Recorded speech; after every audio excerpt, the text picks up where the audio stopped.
Hey guys, welcome back to Random Nation. Today we're going to be talking about Star Wars, starting with The Phantom Menace, leading all the way to the end of The Rise of Skywalker, because that was horrible. I will say that I'm going to get this out of the way. Number 7 was okay. Number 8 and 9 were horrible. Alright, had to get that out. We're only talking about movies, so that includes Rogue One and Solo, a Star Wars story. So let's start off with The Phantom Menace. And warning, there are spoilers ahead, okay? So I think we can go and get this out of the way. I think we don't know, some people don't know, that Qui-Gon Jinn was Count Dooku's Padawan. Let's get that out of the way already. Alright, done. So The Phantom Menace, the beginning of the story, if not originally, but the newer beginning. The one where Anakin, the little boy, becomes Anakin Skywalker, the first Skywalker Jedi. And I think that a lot of people hate on this movie for no reason. Mainly, I think it's because of Jar Jar Binks, which is sad because, like George Lucas says, one of the best, in his opinion, it is the best character. My favorite character is Anakin Skywalker. George Lucas loves Jar Jar. I love Jar Jar too. He's a great character. But I don't think that, I don't think that people received him well. Which led to some stuff going on with that actor. But anyways, the first movie is basically the stage. It is where we get to see Darth Maul get chopped in half, Qui-Gon get stabbed in the artery, we get to see Anakin leave his mother in tears, we get to see, that's basically a good premises of it. We get to see Anakin fall in love with a 14-year-old at the age of 9. And I still don't understand how they eventually become a couple, because Anakin and Padme are, it's a big age gap. And she's 14 and he's 9. That could be illegal. But anyways, and continuing on, the first beginning of the story is that Qui-Gon and Obi-Wan get attacked. They flee to Naboo to save the princess. The princess flees to them, so they skedaddle on out of there. They hightail it out of there over to Tatooine, which is the only place that they can go because their fuel is running out and their engine's been destroyed. And the only place they can get an engine is in this little shop, which the guy who owns the shop, who I actually hate that guy, not the actor but the character. He owns Anakin and his mother as slaves because they owed him money and they did not pay up in time. So we're already down to a rough start. We've got these two slaves, this guy who owns them, and we have two Jedi and a princess who have no idea what they're doing. Like, Anakin and his mom are just another day, just chilling, getting made fun of because they are owned and they are slaves. But then there's Qui-Gon and Obi-Wan taking it chill, like, we're not getting chased by anybody who's trying to kill us. We're just going to stay chill, Relax, because it's not like we have a bounty on our head by the Sith Lord or anything. But continuing on, they meet Anakin, and Qui-Gon sees potential in this kid. So later that night, after they meet each other, and Qui-Gon and Obi-Wan meet the family, they chill out. Anakin calls Princess, forgot her name. Anakin calls Princess Padme Amidala cute, like an angel. He calls her an angel, and still does not work. Even though I love the franchise and them two being in a relationship, even though it ruins everything in the end and causing Order 66, they are still a good couple, but it just doesn't make sense. The age gap does not work. The 5-year age gap does not work. Anyways, I'm getting off topic. But after they meet each other, Anakin's like, I think I can get you the money, because they don't have any money with them to buy this new engine from the slave owner, because that guy is risky and weird. So they make a deal, because after Qui-Gon meets up with Anakin that night and checks his blood to see if he has the Force, he is strong with the Force, obviously. So we see that Qui-Gon has a little chat with him. Qui-Gon talks to Obi-Wan. They're like, all right, we're going to take this kid with us. But there's a catch. They have to pay money for the engine and money for the child, which is not cheap. So what they actually do is Anakin knows that there's a pod race coming up, and he's building his own pod racer. And, well, let's just say a lot of people don't survive pod races. So Anakin's pod racer is this little... Sorry, it's a little bit dusty. It was sitting on a shelf for a few years. This is the Lego Pod Racer. This is basically a good recreation. There's the engine, right? This is basically two engines pulling it. So the Pod Racer was just pieces of other pods that he had found destroyed and broken. Golly. Need a duster. So Anakin builds his own Pod Racer, which we can see here. And it works. It works very well, actually. But the problem is there's this other guy. I don't have a Lego set of his. I can't remember his name, but he's a four-legged freak. So right here on this Pod Racer, this is where the main control, because these shoot the electricity through, which can actually numb you. Jar Jar Binks is a good example of that. But so if you break this piece right here on the actual Pod Racer, it shuts it down. So the four-legged freak who doesn't want to lose to Anakin, a slave, he breaks it, and halfway through the race, Anakin has trouble. I mean, he eventually puts it back together and fixes it. But I mean, he wins. But Qui-Gon and Obi-Wan made a deal with the slave owner. It was saying that if Anakin wins the race, then they get to take him. They get to take him for Jedi training, and they get to free the mother. Plus, they get the hyperdrive for free. So like I said, Anakin wins. Everything is well. Everything is going fine.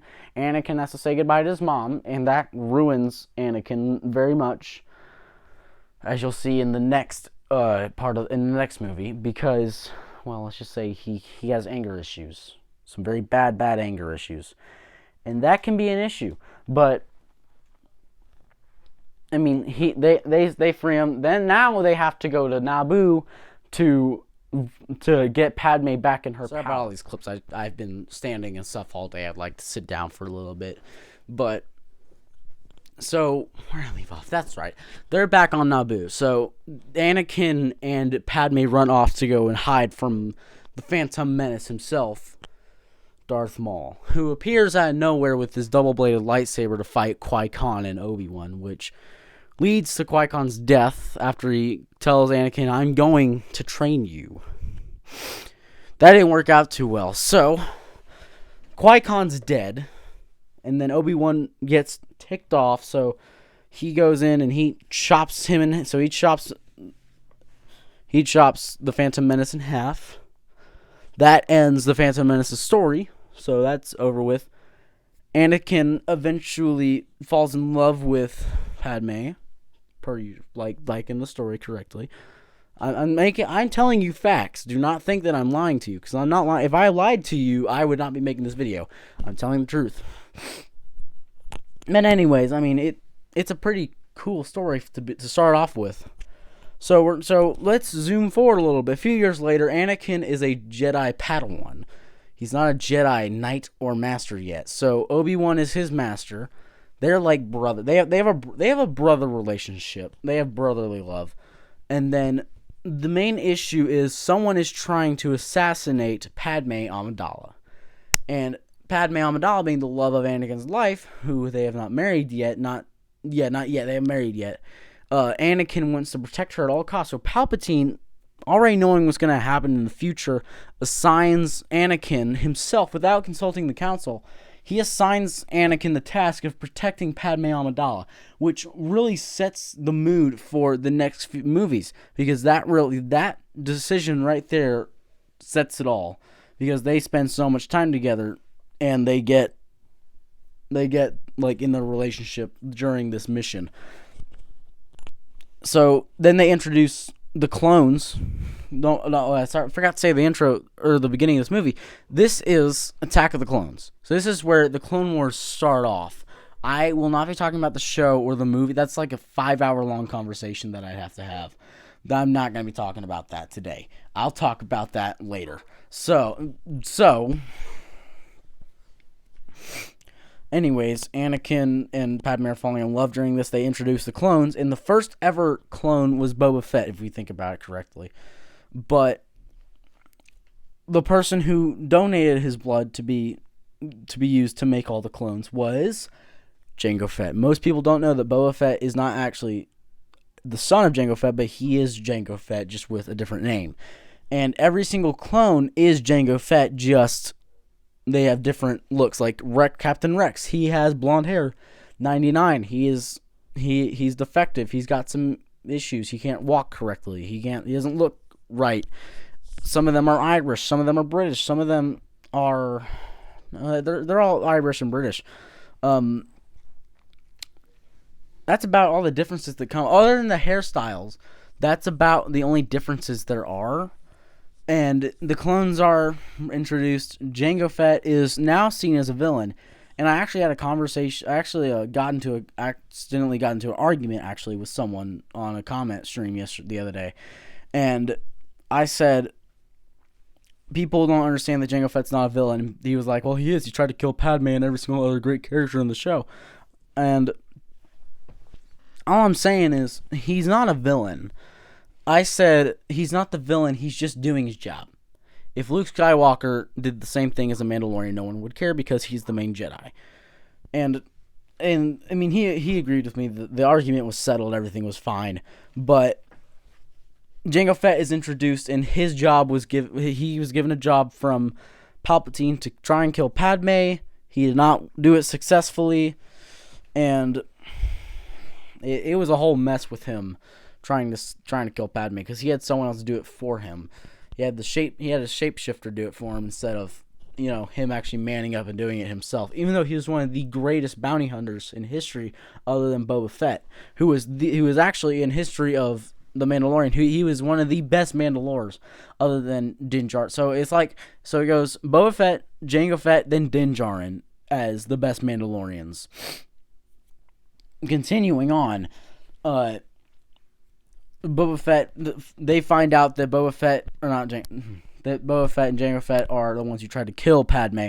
So Obi-Wan tries to follow them.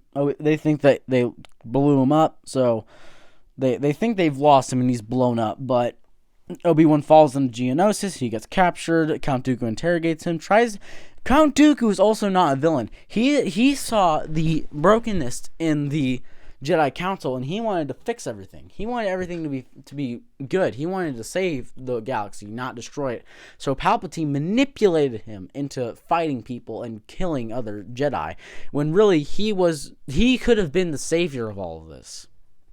Anyways, he tries to get Obi-Wan to turn and help him save the galaxy, but Obi-Wan says no, and then a whole fight on Geonosis happens after Padme and Anakin try to find Obi-Wan. Oh, and I also forgot to mention, Anakin's mother dies.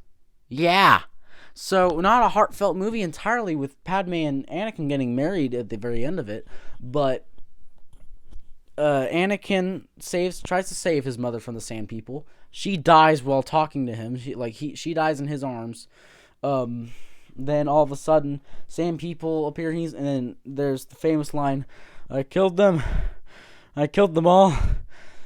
Not even just the men, the mothers, the children. I killed them all." He literally slaughtered hundreds. Luckily, there are tribes of Sand People, so he didn't kill the only Sand People on Tatooine, but he did kill a lot of people that day. So moving on,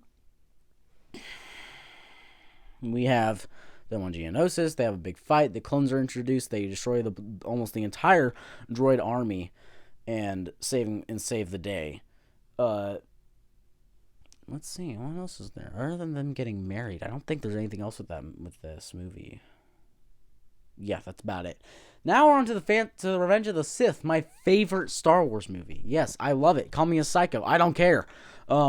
This movie is the beginning is basically setting the stance for Rogue One, because this is where Anakin shifts. He snaps. He turns evil, and it was all doing just fine after saving the Chancellor, just killing off Dooku by cutting off his head instead of letting him stand trial like he should have. So they kill Dooku. They save Palpatine. They hightail it out of there with half of the ship. So after that, Anakin has a big old rage temper moment among the council because he's deemed he is not a Jedi master. He's a Jedi Knight. But you have to be a master to be on the council, and he's on the council because he's the chosen one. And he talks about how he's not allowed to not allowed to talk or like have a say in anything that happens with the council. So his argument is, I'm deemed the right of Jedi, but I'm deemed the right to be on the council, but I'm not deemed the right of master. So they don't let him become a master ever. And if he had just waited a little bit longer, they would have let him become a master, but he snapped. But continuing on, he has that temper tantrum moment. He goes to talk to Padme, who is pregnant. He's having nightmares again. When he originally had nightmares about his mother, he's now having nightmares about Padme dying, which I think we all know what's going to happen. Obi-Wan has to go and stop General Grievous, which he eventually does, which brings in the famous, "Hello there, General Kenobi," and then 4 arms, and then we have Anakin, who kills Mace Windu, and Order 66 happens after Grievous dies. Which is pretty sad because Grievous was a good character, and they really could have done a lot with him. But I mean, they did with the Clone Wars, but really, it really was a sad way to die because he had 4 arms, 4 lightsabers, lost 2 of them by getting his hands chopped off, and then lost 2 others while getting knocked into a wall. And if you look closely at the scene where he pulls out all 4 arms, and ignites him, you can see there's an Anakin lightsaber and an Obi-Wan lightsaber in his hand. And the Anakin one is green, and the Obi-Wan one is blue. I think the Anakin one is on his top left arm, and then the Obi-Wan is either right under or on the top right.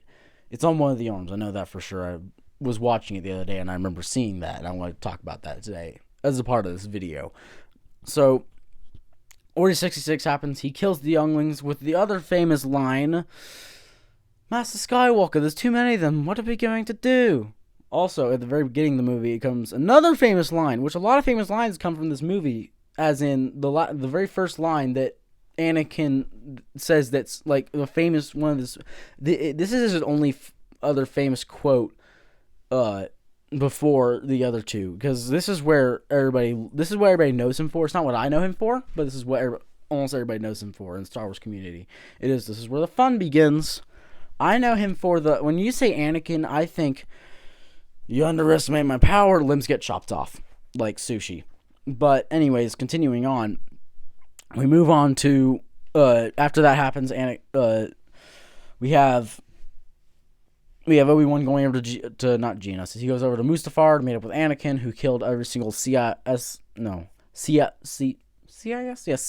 agent and worker there. He kills off all of them. That's Mustafar is where Darth Vader or Anakin's little palace is, which they don't really put in any of the video games for some reason, which I really think they could have put in Jedi Fallen Order, but instead for Jedi Fallen Order we had the Inquisitor Palace.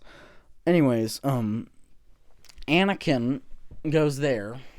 Obi-Wan goes there. Because Obi-Wan sneaks aboard Padme's ship. They go over there. Every single Jedi except for Ahsoka. Well, Ahsoka's not a Jedi anymore. There's only Anakin's no longer a Jedi either. So there's Obi-Wan, Yoda, and that's about it. There's no more Jedis other than that. But if you're watching the Star Wars rebuild the series, Lego Star Wars rebuild the galaxy, Jedi Bob is still there. But anyway, moving on. We have they're all there. He has a big confrontation. Anakin, I don't know who you are. You're talking nonsense. Almost chokes to death.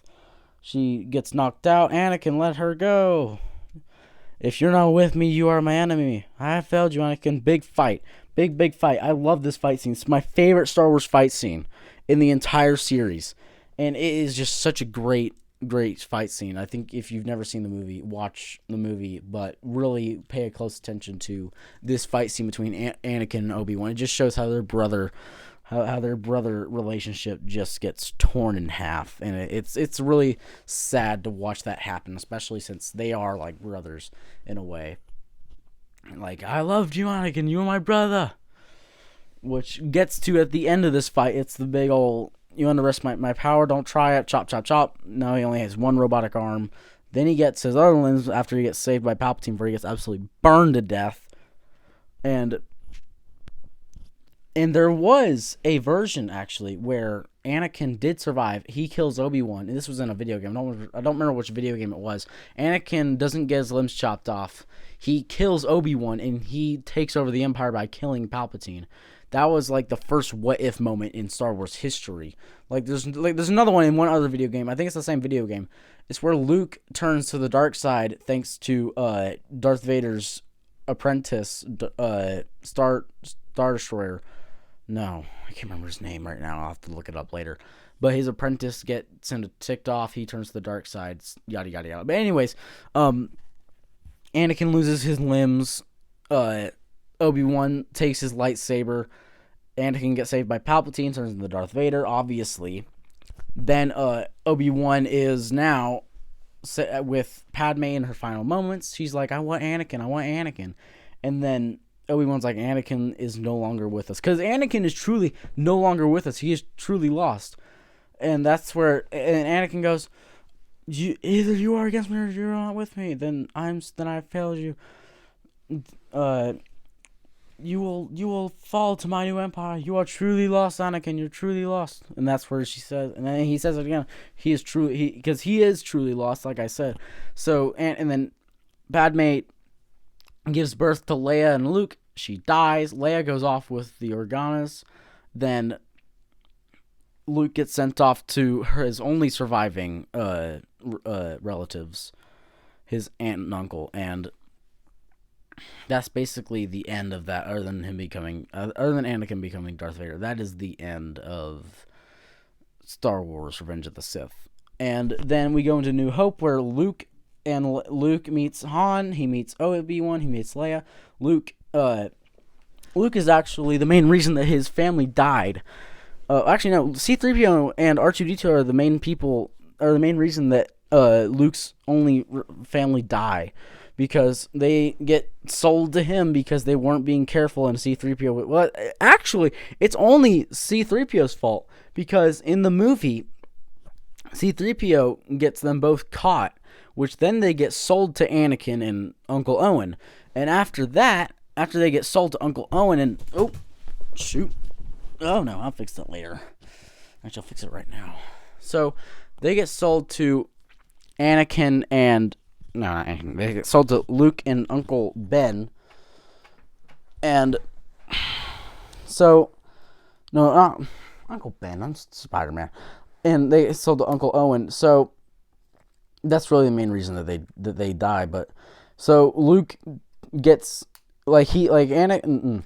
R2-D2 and C-3PO, well, R2-D2 runs away, C-3PO and Luke go looking for him, they find him, they think that same people killed off all the people that sold R2-D2 and C-3PO to him, but it was really the Empire. The Empire goes and kills Aunt Beru and Uncle Ben. Oh my gosh, I'm saying it. It's Uncle Owen. So... that happens. They die. They burn. They need to get out of there because they need to start their training and save Leia. So that happens. They meet up with the one and only Han Solo. Then once they get to Leia, they save her. They almost die on the process. Obi-Wan dies. I'm going through this one really fast because I don't really know how to explain this one that much. I mean, this one has been so tampered with. I've never seen the original version because this one has been tampered with so much that it's hard to know what was original and what's not. But that's basically it. That's basically that movie. The next one, The Empire Strikes Back, everybody's favorite for some reason. I don't remember enjoying this one that much. So they're on Hoth. They have to escape Hoth because Darth Vader's found them. So Luke goes to get trained by Yoda. He then finds out that Leia and Han are in trouble because they go to Cloud City on Bespin. They get trapped by Darth Vader. Han Solo has the famous "I love you, I know." He gets turned into carbonite. When Luke gets there, it's too late to save him. Boba Fett, that's where his main first appearance is in the movie, but in the franchise in total. Boba Fett is shown. He's this really cool guy. He's very silent, but he's really good at what he does. He's also a really killer bounty hunter. He's working for Darth Vader for the highest pay. Luke loses his hand while confronting Darth Vader because Darth Vader has the famous, I am your father. No!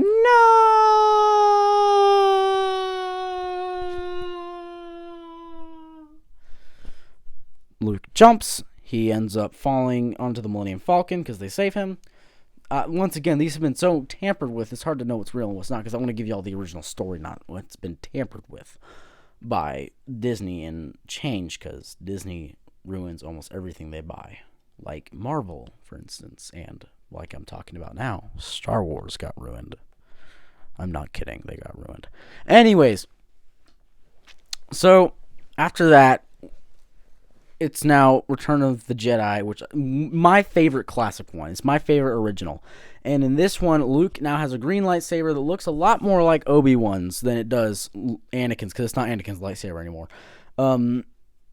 In this one, Luke dons a new black outfit, which is similar to what happens with Anakin. Anakin is wearing bright colors in the first one. Luke wears bright colors in 4. In the second one, Anakin's wearing darker colors. In number 5, Anakin is wearing slightly darker colors. In the last one, in number 6 and number 3, Anakin is wearing black. In number 6, Luke is wearing black. So it kind of symbolizes their change, because Luke has more hatred for some reason. Sorry. So Anakin, or Darth Vader, now knows that Luke is his son, and he's basically he can feel his presence since he's grown stronger in the Force. Yoda dies after Luke goes to talk to him, and then he meets back up with them, and then they go to not Kashyyyk. They go to Endor to stop the second Death Star. Oh, I forgot to talk about that in the first one. In number 4, they build the Death Star, and they try to blow up planets, which they blow up one planet, and they save Leia. But then at the very end of the movie, Luke comes in his X-Wing, almost gets blown up by Darth Vader, but then Han comes in at the very end, shoots Darth Vader off. Luckily, Darth Vader didn't die, because we wouldn't have had the major change in Darth Vader that we wouldn't have had his sacrifice that meant everything in the series. So at the very end, they blow up the first Death Star by Luke making a lucky shot, and then at the very end of The Empire Strikes Back, what you see is the new Death Star being built. So that sets the basis for Return of the Jedi. And in Return of the Jedi, Anakin and them go to Endor. Leia gets captured by Ewoks. She goes with them. So they infiltrate this base that contains the shields. They get caught. Then the Ewoks come to help this time and save everybody. And then some of them die. Some of them survive. They do shut down the shields. Lando is using the Millennium Falcon and goes into I am doing a very bad job at this. At the very beginning of the movie, they save Han from being in carbonite. Luke almost gets killed. They kill Jabba the Hutt. They almost kill Boba Fett. They blow up Jabba the Hutt's freighter and everything. And so that's basically the very beginning. Everything's said and done. Then Luke goes to Yoda. Yoda dies. So now we're at basically the very end. They shut it down. Luke during this has this whole confrontation with his father, and is like, I'm not gonna turn to the dark side. I am a Jedi like my father before me. Because remember, technically Anakin is dead. There is no more Anakin inside of him. It's just Darth Vader. It's just pure darkness and hatred. So Anakin, now after seeing Emperor Palpatine torture his son after they had their big fight, and he was like, your sister, maybe she'll turn to the dark side. Luke cuts off his right hand, his right robotic hand, and he's like, wait a minute, I have a right robotic hand. I feel bad for him. I don't really see what this whole thing was. I don't really understand that whole symbolization of it. I'm still researching it, but anyways, moving on. Anakin has this big change. He decides to pick up Palpatine, chuck him into the machine or the engine of the Death Star, and blows him up. They blow up the Death Star. Luke burns Anakin's body, and that's basically the end of Return of the Jedi. And I know I'd talk about 7, 8, and 9, but I don't feel like talking about them because I absolutely hate those movies. But I will talk about Rogue One and Solo if you guys want it in another video. So that's it for now. Thanks for watching. Thank you all for watching, and make sure to tune in for next time. Goodbye.